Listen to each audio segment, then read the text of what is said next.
bayan. Dahil tayo ang magbabago sa ating mga kamay ang magiging bukas ng ating bayan at nagsisimula iyon sa pagiging mabuting mamamayan. Ganito po ang ating hakbang, basta ito'y totoo. Laki na ng ating boses, basta ito'y para sa tao. Mula sa pagtulong sa kapwa hanggang sa pagtatanggol sa katarungan, hindi natin mapapatunayan ang ating tunay na halaga sa bayan.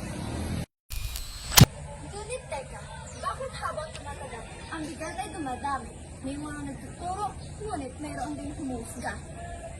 Tayo ay nag-aabang sa aming pagkakamali. Sa halip na kabayan, kami ay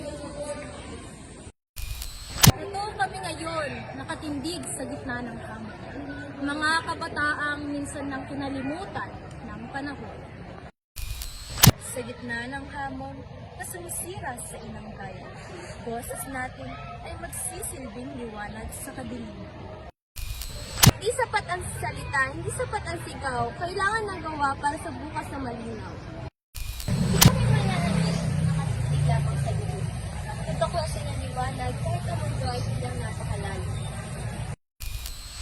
Tinig ng kabataan ay tinig ng katotohanan.